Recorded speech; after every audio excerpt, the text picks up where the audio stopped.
Lagos, Nigeria. Once there was a little Nigeria girl who dreamed of the sky. The I girl was who born had right been here in born in the Makoko. I crowded love heart watching of a the airplanes Makoko carve white lines slum across the endless loved blue watching the canvas above my airplanes home. Watching the carve airplanes white carve white lines lines across across the endless blue canvas above my home. her home. She loved the roar of their engines, a sound that promised a world far beyond the wooden stilts and murky waters of her neighborhood. Maybe she loved the sky so much because it was the one things that felt truly open. A stark contrast to the narrow confines of her life, where every day was a daily struggle for the next meal.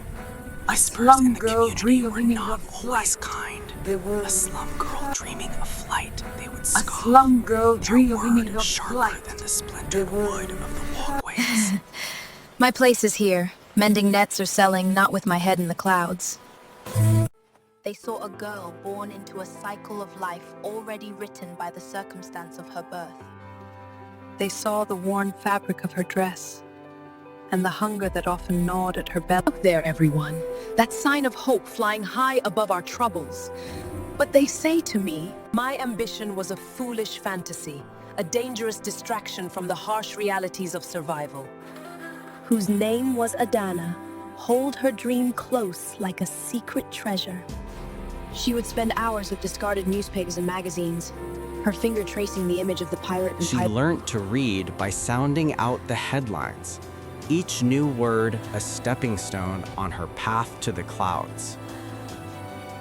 While other children played in the canals, Adana would sit on the edge of her family's small wooden porch, her gaze fixed upward, imagining herself in the cockpit. The jeers of her navigated by the neighbors became a stars. distant hum, drowned out by the powerful engine of her own determination. One day, a visiting teacher, a kind woman with eyes that saw beyond the poverty of the slum, noticed the girl's quiet intensity.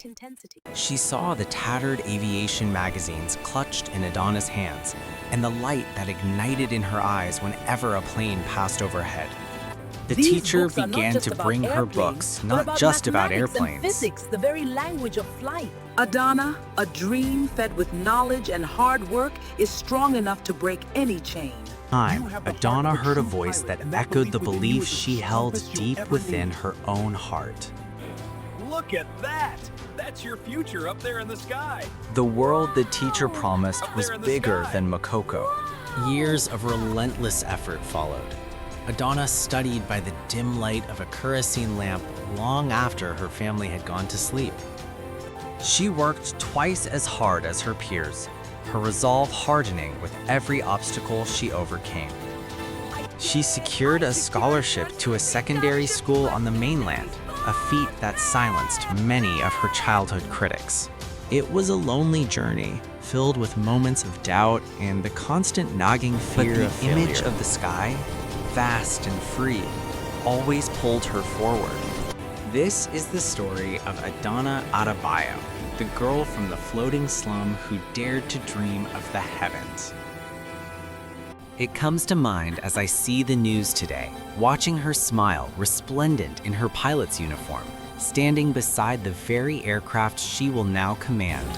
Her dreams, once a whisper in a crowded slum, has finally become a reality, a powerful roar echoing across the sky.